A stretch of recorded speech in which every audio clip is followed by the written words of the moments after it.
Este audio está hospedado en iVoox.com y es propiedad de su autor. Descarga gratis los mejores audiolibros, monólogos, conferencias, cursos de idiomas y mucho más en iVoox.com.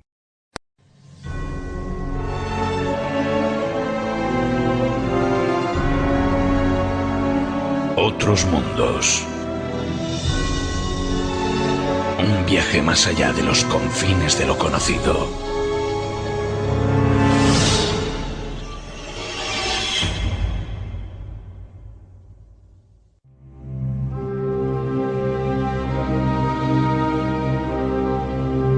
Hechos arcanos de la historia.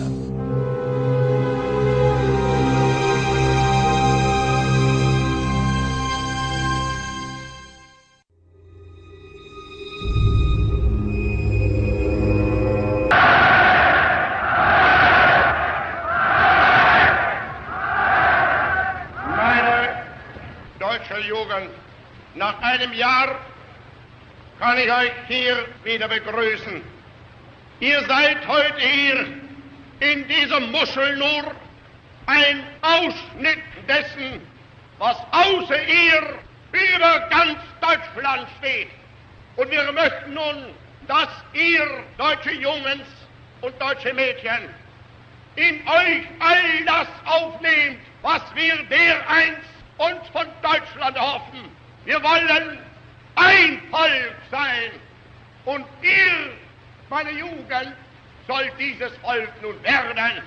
Wir wollen einst keine Klassen und Stände mehr sehen. Und ihr dürft den Volk... Era la voz, Paco, de Adolf Hitler, ¿no? El Führer. Sí, ¿no? La voz realmente terrible e impresionante, ¿no? Una voz que fue capaz de convencer a millones de alemanes de que su plan era un buen plan, ¿no? Para la Alemania de aquellos tiempos. Pero bueno, sobre todo lo que ocurre con Adolf Hitler es que lo tenemos todos metido como en una especie de memoria interna, en un biochip, pues en nuestro subconsciente, en ese subconsciente colectivo que la sociedad contemporánea tiene y que nos deja un residuo, una imagen de este y otros personajes relevantes de la historia que, a pesar de gozar de una gran imagen o de un gran peso específico, también supusieron un antes y un después en el camino tortuoso y oscuro que algunas personas inician dentro de la maldad humana. Las credenciales que presentan son tan negativas como el genocidio, la guerra y el antisemitismo, además de la intolerancia, la incomprensión y sobre todo algo increíble, un poder inusitado de atracción hacia sí.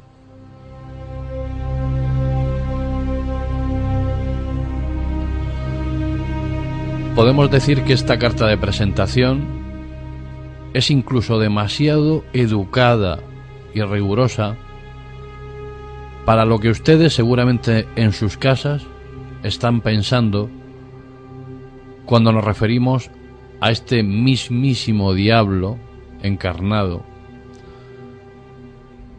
en la persona, en la figura de un brillante orador, un líder de masas, un tal Adolf Hitler.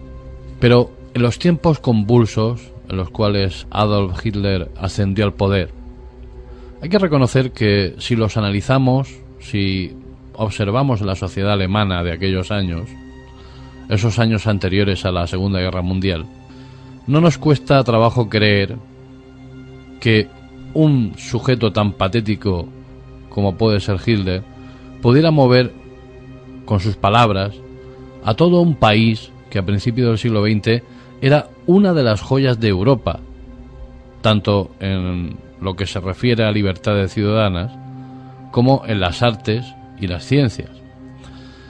Sin embargo, como está sucediendo también en nuestros tiempos, la depresión económica y la crisis en la que se vio inmersa la sociedad alemana de la época, sumado al éxito económico que los colectivos de inmigrantes polacos y sobre todo judíos mostraban ante los envidiosos ojos del alemán de a pie, este análisis se puede entender un poco mejor. Es probablemente el análisis de toda esta situación lo que también nos pone en alerta para que nos veamos reflejados en este tipo de tesituras, en este tipo de situaciones, que aunque nosotros creemos que son muy lejanas, muy ajenas a nosotros, no lo son tanto. Porque piensen ustedes, ahora ya hay gente que levanta su voz en contra de ciertos colectivos. Eso está presente. Cuando a uno no le queda nada, cuando pierde el trabajo, pierde el dinero, tiene problemas familiares, lo único que le queda es la tierra, el arraigo y el patriotismo mal utilizado puede degenerar en algo muy similar a lo que sucedió en Alemania en aquellas fechas.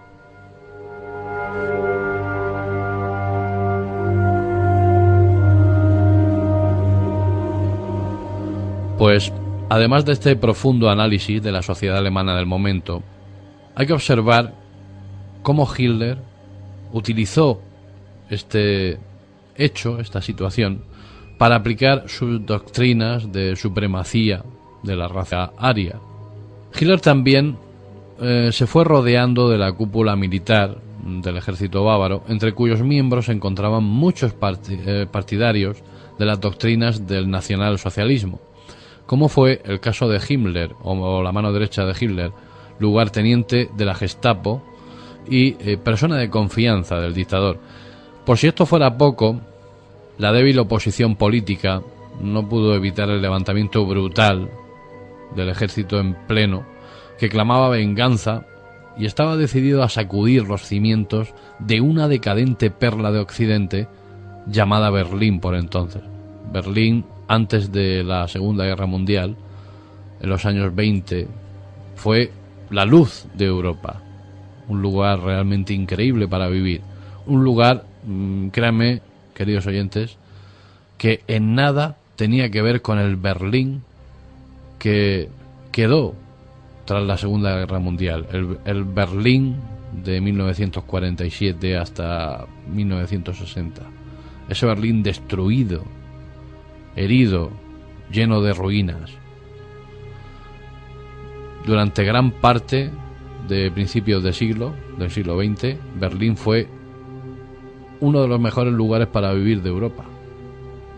Sin embargo, todas estas tramas, toda esta crisis económica que también exacerbó mucho a la población civil, creo que la figura de Hitler muchos la consideraran en su momento hasta necesaria.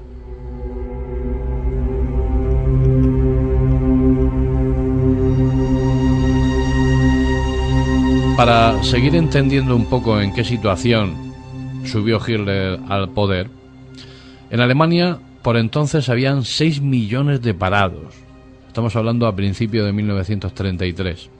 La gente comenzó a perder la esperanza de la clase política y quería escuchar una postura más radical y contundente en algún líder emergente que les sonara distinto a lo que estaban acostumbrados a oír. No sé si a ustedes les suena algo esta situación, pero por si acaso, piénsenlo y saquen sus propias conclusiones. Sin embargo, ante esta situación, a Hitler solo le quedó esperar. Y así fue como comenzó una auténtica masacre entre los tres partidos que optaban al poder, el partido nazi, el comunista y el socialista, que todos se habían sumergido en una espiral brutal de violencia que dejó centenares de muertos y una auténtica cadena de despropósitos que jamás se ha vivido en la clase política. Sin embargo, pese a la matanza indiscriminada de judíos, polacos, gitanos, húngaros y españoles, porque claro, ustedes cuando ven reportajes sobre Hitler, sobre el régimen nazi, no saben o no salen los demás, los que también estuvieron en campos de concentración, como los que he nombrado antes. Habían polacos, habían gitanos, habían húngaros, habían balcánicos, habían negros, algunos africanos también estuvieron allí, ¿no?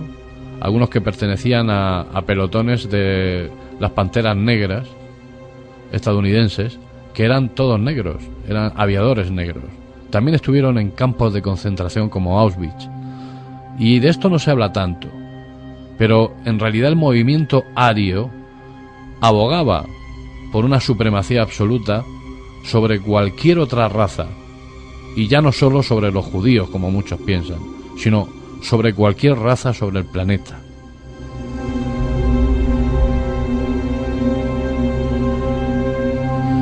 Sin embargo, pese a esta pequeña introducción, para que sobre todo ustedes entiendan en qué situación política y social estaba Alemania por entonces, hay algunos aspectos donde el nazismo incidió pues profundamente. Hay un interés desmedido del nazismo por descubrir esos grandes enigmas que rodea al ser humano. Habían cantidades ingentes de dinero que yo creo que ningún Estado jamás volverá a gastarse ese dinero en mandar expediciones al Tíbet, donde encontraron pues resultados para ellos muy satisfactorios, porque incluso Hitler llegó a pensar, llegó a ilusionarse tanto con estas expediciones que adoptó, además del símbolo de la cruz gamada, una teoría que hablaba que la raza aria procedía directamente del Tíbet, de esa tierra prometida que también se encuentra en esas montañas tan misteriosas. ¿Les recuerda a ustedes algo la leyenda de Shangri-La?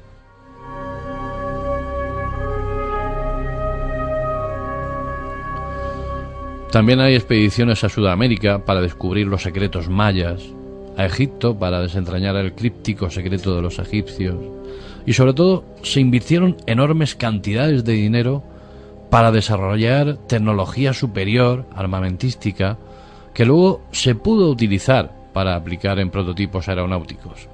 La posesión del Führer por este tipo de misterios no tenía límite.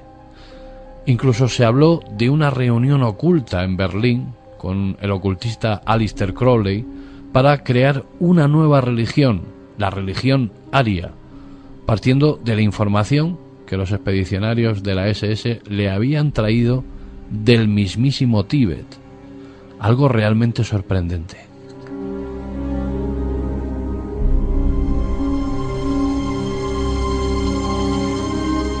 Sin embargo, pues pese a lo que algunos investigadores piensan, que en realidad Crowley había ido o había sido contratado por los aliados, por los servicios secretos británicos, para orquestar una trama mágica que intentara provocar la muerte o el derrocamiento final del propio Adolf Hitler. Claro, esto queda también dentro del campo o del ámbito de la leyenda urbana, que es como a mí me gusta también verlo. Precisamente del Tíbet, del que antes hemos comentado, se copió multitud de simbología nazi, comenzando por esa cruz gamada y terminando por esa teoría que sostenía que la raza aria procedía de aquellas lejanas montañas. Hay un aspecto de Hitler que siempre ha sido motivo de admiración y yo diría que también de sobrecogimiento por aquellos que hemos podido contemplar su imagen y sus discursos, y manifiestan ese fuerte carácter manipulador de este horrible personaje, así también como algo, no sé si llamarlo virtud, si llamarlo defecto, pero bueno, se puede decir que es el arte de la transfiguración. Cuando Hitler se subía a un estrado, se entregaba con vehemencia a las masas, ¿no? Y postulaba y apoyaba sus teorías perfectamente con un tono de voz muy especial, muy vehemente, pero que sin embargo, cuando uno veía alrededor, cuando uno veía en esa plaza, ¿no?, en esa plaza de Berlín, cuando uno veía alrededor cómo la gente lo miraba con total admiración, quedaban uno perplejo, ¿no?, al ver cómo aquella gente estaba perfectamente haciendo caso a lo que Hitler estaba comentando. Aunque fuera descabellado, aunque fuera descomunal, ¿no?, lo que decía en sus discursos. Sin embargo, ese poder de transfiguración, ese don de transfiguración, hay que apuntar que algunos biógrafos lo consideran como que Hitler sufría una extraña enfermedad, pero podemos escucharlo. Deutsche Jugend, nach einem Jahr kann ich euch hier wieder begrüßen. Ihr seid heute hier in diesem Muschel nur ein Ausschnitt dessen, was außer ihr über ganz Deutschland steht. Und wir möchten nun... Tal vez Hitler podía sufrir alguna enfermedad. Podría ser licantropía o simplemente esquizofrenia.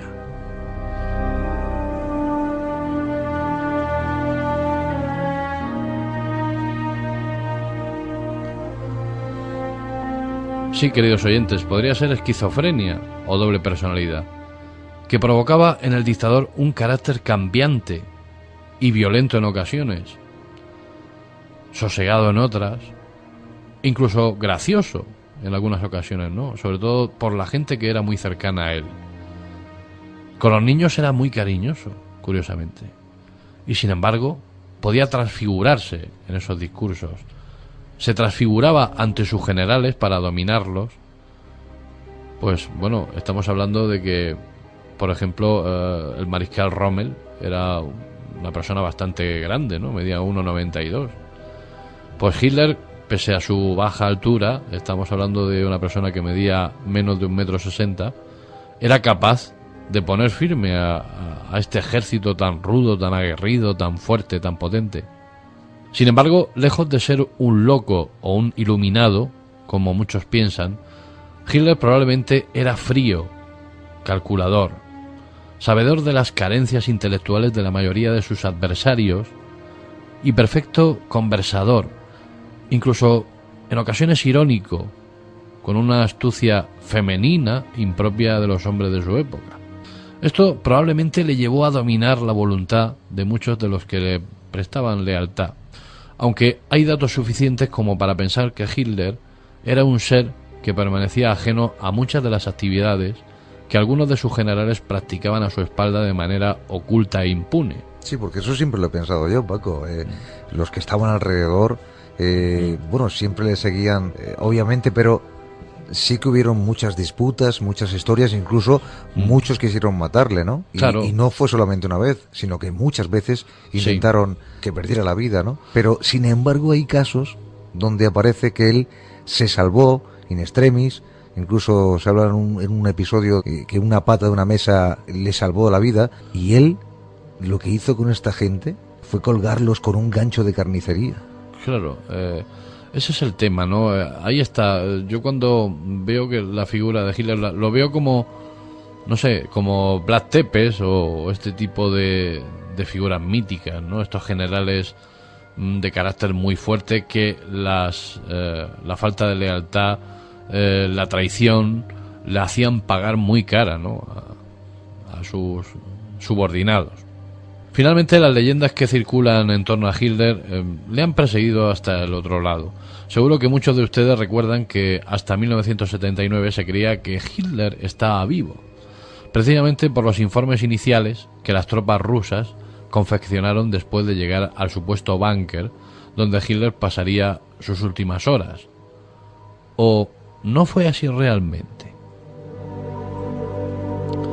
Pues veamos. Según la historia oficial, y esto quiero que lo escuchen ustedes bien porque yo tampoco lo creía, pero es cierto.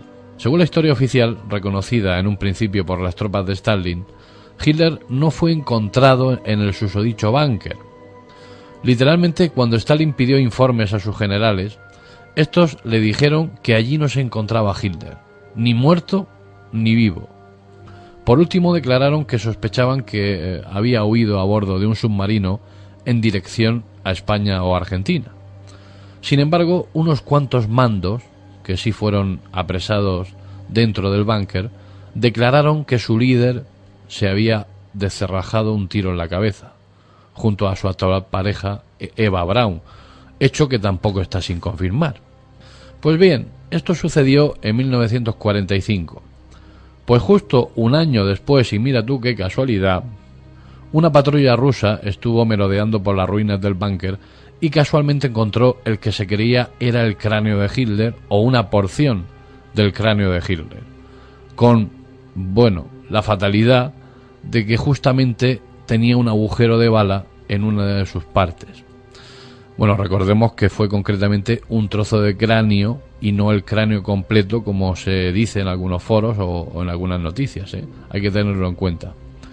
Esto tiene que ver con que los servicios forenses rusos solicitaron la búsqueda de más indicios en el búnker porque el cuerpo recuperado estaba completamente destrozado y carbonizado por un supuesto incendio, lo que hacía complicado la identificación, sobre todo porque estamos hablando de 1945 y claro, la medicina forense de la época tampoco era ninguna maravilla. Sin embargo, también apuntaron en el informe forense que la mandíbula con una serie de piezas dentales que aún permanecían intactas no dejaba dudas de que era de Adolf Hitler, que por cierto gozaba de una escasa salud bucal, ¿no? Tenía muchos problemas bucales. Bien, después de todo esto y de todo este cúmulo de despropósitos, el caso quedó zanjado, aunque, como reconoció en su momento el Estado alemán, allá por 1959, para este mismo Estado alemán, Hitler hasta esa fecha no había sido declarado por muerto. Imagínense, desde 1945 hasta 1959 no fue cuando el Estado alemán declaró la muerte oficial de Hitler. Pero aún así hubieron muchas dudas porque, bueno, es que hay, Paco, varias versiones, ¿no? Dicen que el cuerpo de Hitler con Eva Braun fue sacado fuera del búnker y allí dice que fue quemado, ¿no? Porque sí, él lo solicitó así. Sí, solicitó porque resulta que por aquella época también a Mussolini, cuando a Mussolini lo mataron, lo cortaron en pedazos y muchos de esos pedazos lo exhibieron como trofeo. Y Hitler no quería acabar de la misma forma. Entonces, según dicen los mandos que estaban en el búnker, que fueron los que asistieron a Hitler en esos últimos momentos, pues comentaron todo esto. Claro, evidentemente los mandos no van a decir, no, es que se ha fugado, ¿no? Claro, tuvieron que decir esta historia, y yo pienso también que fue una historia, porque curiosamente, Javier, por si esto que hemos dicho antes fuera poco, en la cumbre de Potsdam, donde las tres grandes potencias victoriosas de la Segunda Guerra Mundial, Rusia, Estados Unidos e Inglaterra, se reunieron para preparar los juicios de Nuremberg y quién debía de ir como acusado en esos juicios, preguntaban a Stalin qué había sucedido con Hitler, porque claro, Stalin fue quien entró, las tropas rusas fueron las quienes entraron dentro del búnker, y era el único que estaba cerca, ¿no? Y que pudo saber qué ocurrió. Sin embargo, Stalin contestó de forma inquietante que por su parte creía que se le debería de juzgar también en los juicios de Nuremberg, porque ni él ni sus subordinados que entraron en el búnker tenían cadáver alguno ni sabían cuál era su paradero, con lo cual, ante los ojos de Stalin, Hitler estaba vivo.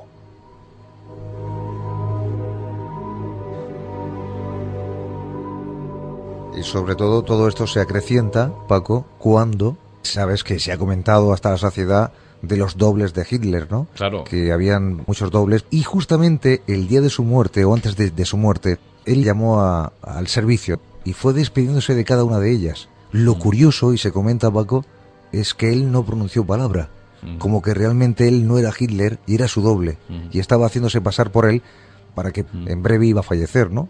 Pero quizás todo eso ha sido una preparación para que mientras él pudiera escapar. Claro, bueno, hay que recordar a los oyentes que durante los meses posteriores y los años posteriores a la finalización de la Segunda Guerra Mundial, a esa conquista, ¿no?, de los territorios que en principio eran nazis, pues a España, por ejemplo, llegaron aviones Messerschmitt de la escuadra de la escolta personal de Hitler, llegaron Junker, llegaron todo tipo de aviones por tierra, por mar, por aire, de gente, o en este caso de soldados que habían conseguido escapar, ¿no? Y que se les dio asilo. De hecho, la escolta personal de Hitler, estos Messerschmitt, sirvieron durante décadas en la aviación española. Eso también hay que recordarlo.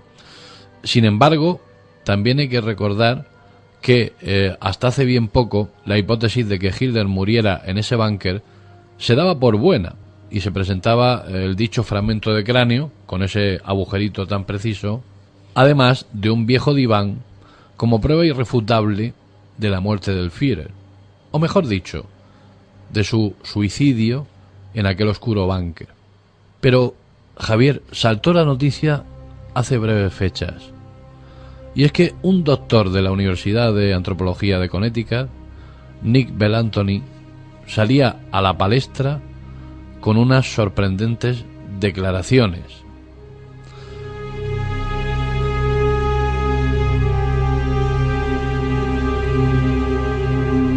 Según la versión de este doctor, el canal de documentales Canal Historia se había puesto en contacto con él mediante email, invitándole a que participara en la investigación sobre los restos que se tenían de Adolf Hitler, guardados a buen recaudo en Moscú.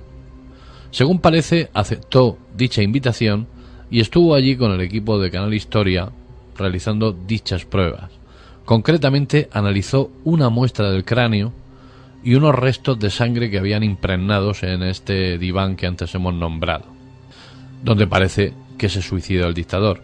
Pues bien, para que los oyentes lo sepan, y Javier, y queridos amigos, Belantoni tuvo que decir lo siguiente, y es que aquel trozo, aquel resto de cráneo, para empezar, a Belantoni le extrañó, ¿no?, que fuera tan fino, que no tuviera esa característica un poco más, digamos, pesada, más dura, que presentan los cráneos de alguien del género masculino. Y bueno, después de hacer el análisis de sangre, a esa sangre que impregnaba el diván, y esa muestra de ADN, el resultado era que aquel cadáver que se recuperó, aquel trozo de cráneo, pertenecía a una mujer y no a un hombre. Belantoni dice que una de las candidatas que pudiera ser esa mujer sería Eva Braun, como es lógico. Pero claro, cualquiera puede afirmar eso, sobre todo después de tanto tiempo, ¿no?, de estar esos restos ahí, dándolos como ciertos y como una prueba, una muestra adecuada de que esos restos eran de Adolf Hitler. Sin embargo, hay otra cosa curiosa, Javier, y es que tiempo después de haberse publicado y haberse producido este documental de Canal Historia sobre la muerte de Hitler, precisamente, pues a Belantoni le caen críticas del gobierno de Moscú. ¿Y sabes lo que dice Moscú?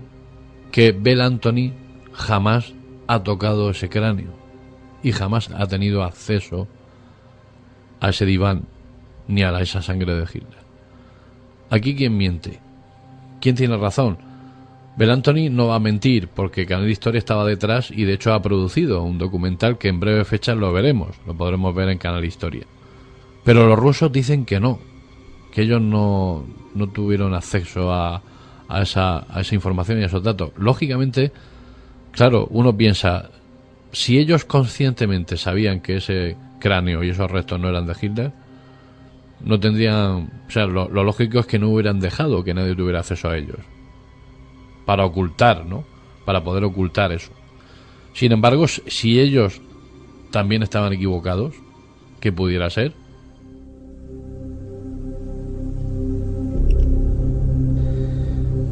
Y ahora mismo nos vamos hasta Chile y ya se encuentra pues escuchando esta parte final, sobre todo a través del teléfono, nuestro amigo Raúl Núñez.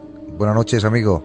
Buenas noches, ¿qué tal? ¿Cómo están ustedes? Buenas noches, Raúl. Por aquí fenomenalmente bien y bueno, inmersos en este tema, en este asunto, que también tú vas a aportarnos datos, ¿no?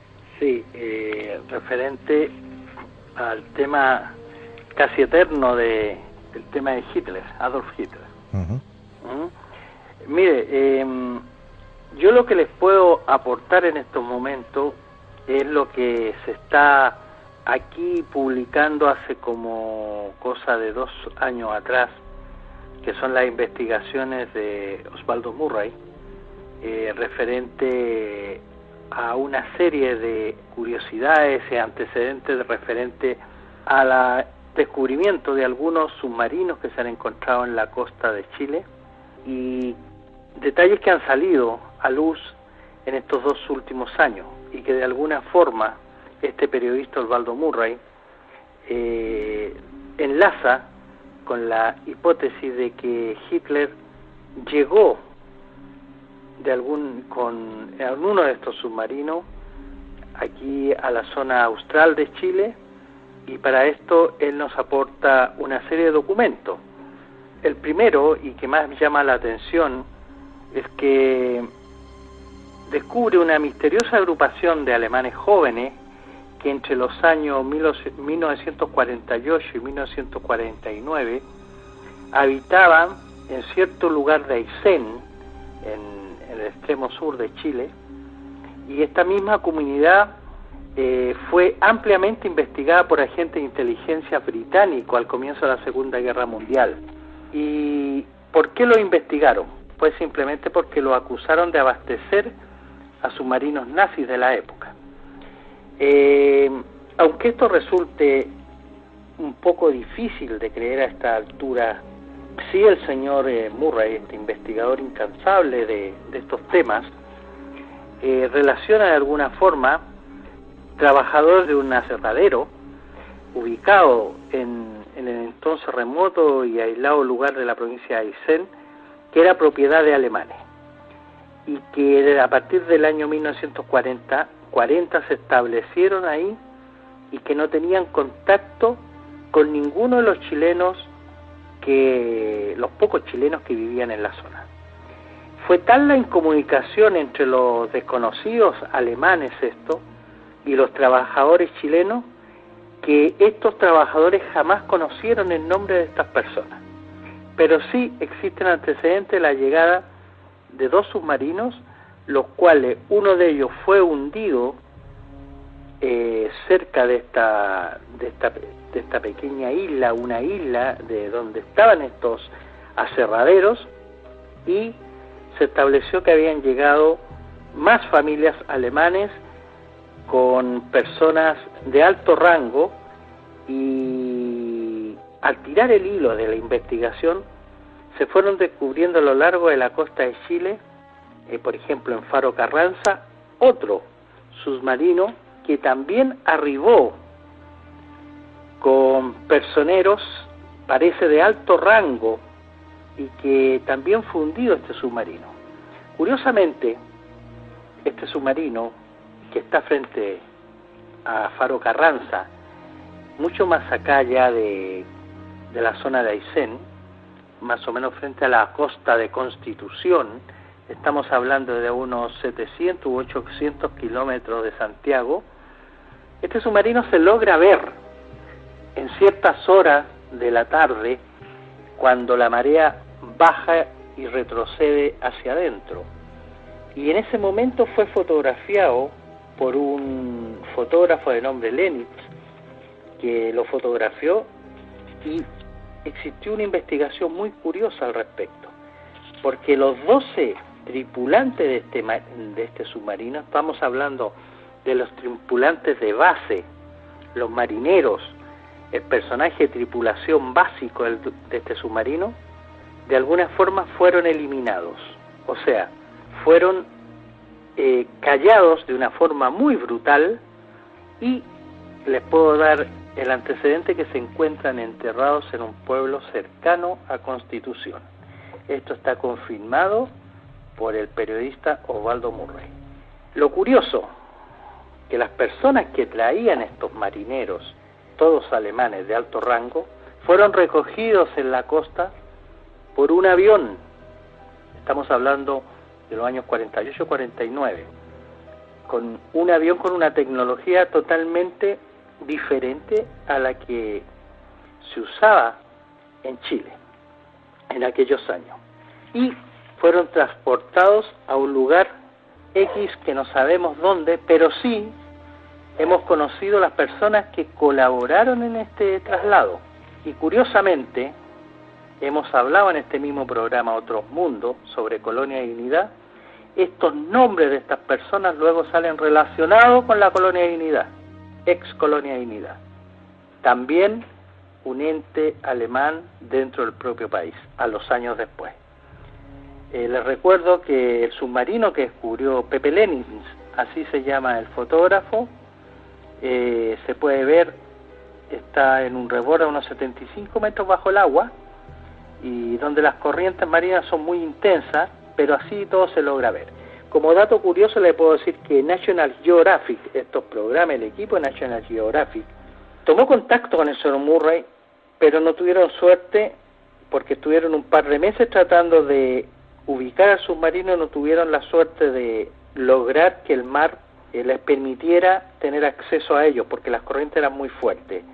Pero este submarino ha sido fotografiado y existe, pero como este hay 4 o 5 más localizados al borde de nuestras costas y que trajeron personeros muy importantes seguramente, y entre ellos, aquí me estoy yo trasladando a la opinión del señor Murray, trae a Hitler, está convencido que llegó Hitler aquí a la zona austral, y aquí existe un enlace que hace él, también bastante curioso, sobre la famosa isla de Frenchy, que hemos hablado varias veces sobre esta misteriosa isla inencontrable en el sur de Chile.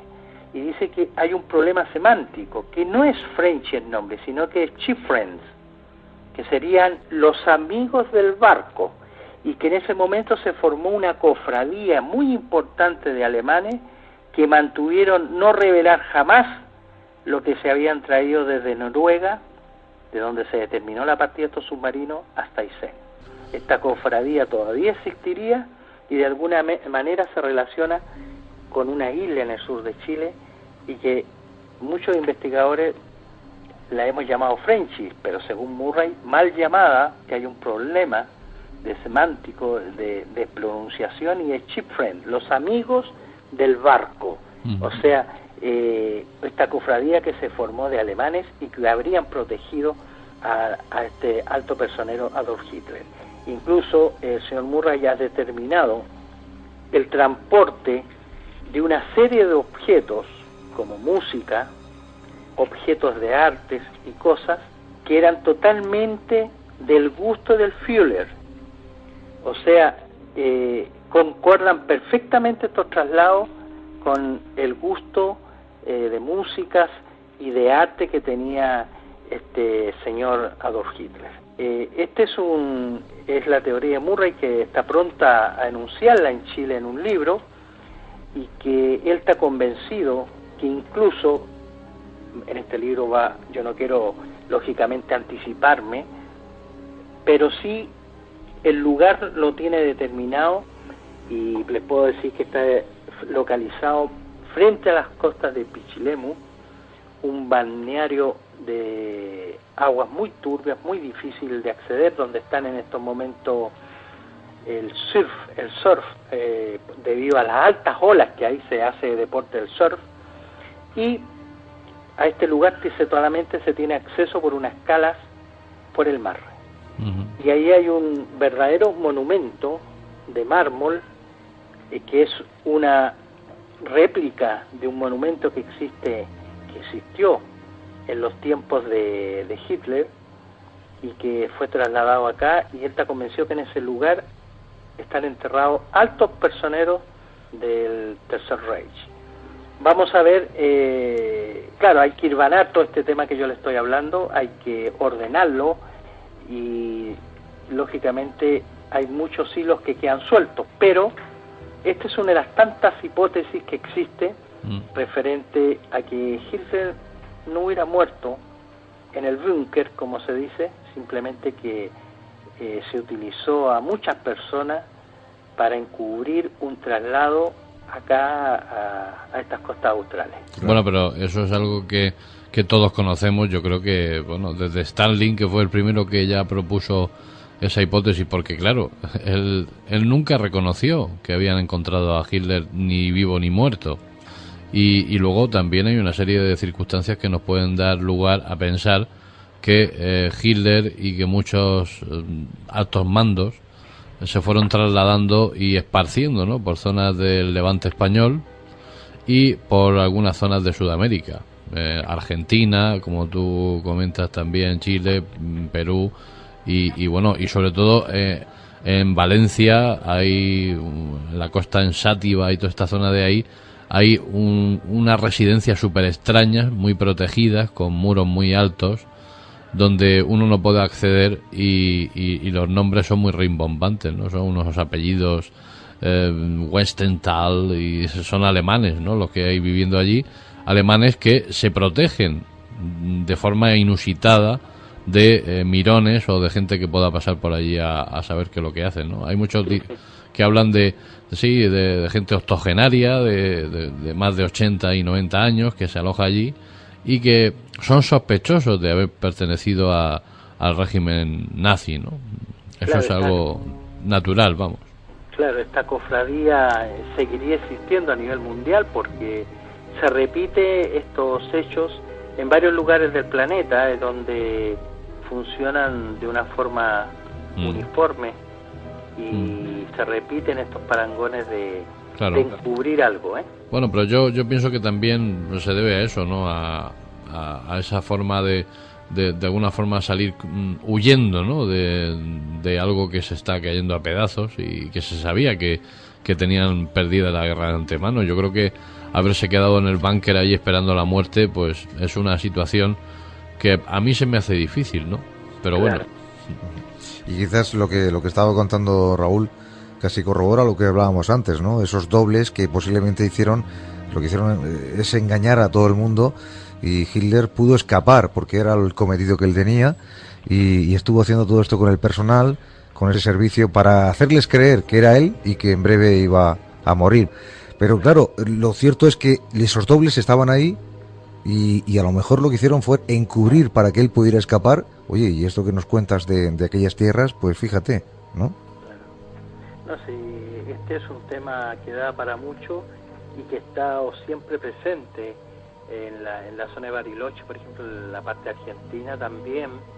Hay incluso un par de libros sobre la llegada de un personero, incluso circula en internet una entrevista a una camarera octogenaria ya de muchos años, que dice que atendió a este señor, que llegó, que estuvo 3 días o 4 días en una hospedería rodeado de personas y para luego ser trasladado por mar a otro lugar, pero ella reconoce perfectamente que era Adolf Hitler. O sea, existen muchas leyendas aquí en la parte de Bariloche, en Argentina y en el sur de Chile respecto a esto. Sí, y sobre todo también, como decía antes Paco, es que Stalin nunca quedó convencido de las pruebas, incluso creo que fueron realizadas 3 o 4 veces, porque él nunca quedó convencido de que ese cuerpo correspondía al cuerpo de Adolf Hitler. Claro, porque además de estar quemado estaba tremendamente mutilado, ¿no? Es como si realmente se hubiera pretendido dejar lo menos posible de esos restos para... Claro, estaba carbonizado, estaba mutilado, faltaban piezas que luego fueron recuperando posteriormente, con lo cual, bueno, alguien que hace eso es para poner muy difícil, ¿no? Claro. Realizar una autopsia positiva, claro. Exactamente. Claro. Muy bien, Raúl, porque estamos ya fuera de tiempo. Agradecidos por todos esos apuntes que has hecho respecto a Adolf Hitler, y quién sabe, a lo mejor se encuentra enterrado por allá y sin embargo a lo mejor la historia lo que cuenta es algo diferente, ¿no? Pero bueno, son los secretos de, como reza el título de esta noche dentro de Hechos Arcanos de la Historia, son los secretos de Hitler, que de hoy muchos de ellos siguen siendo eso, siguen siendo secretos. Exactamente. Pues bueno, amigo, que te enviamos un fuerte abrazo y te agradecemos el que hayas compartido este tiempo con nosotros. Cuando gusten, y hasta siempre, y un saludo a toda la gente que está presente. Muy bien, que tenemos cosas que hablar, ¿eh? Vale. Buenas noches, Raúl. Fuerte abrazo. Muchas gracias.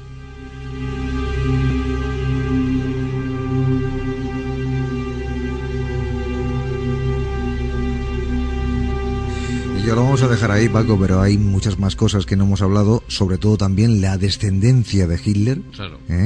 Es que lo que sucede es que es un tema tan sumamente extenso que daría para más de un programa. Pero podemos hablar en otro programa, claro, de esos posibles hijos de Hitler que que incluso se habló en su momento que pudieran estar aquí también en nuestro país, ¿eh? Claro.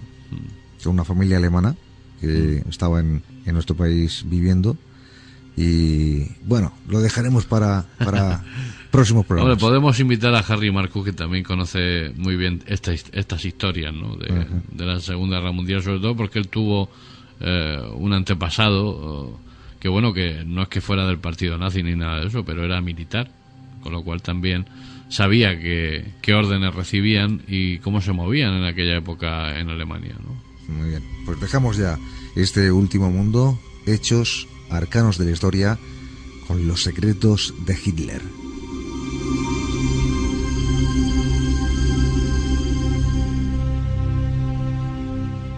Otros mundos.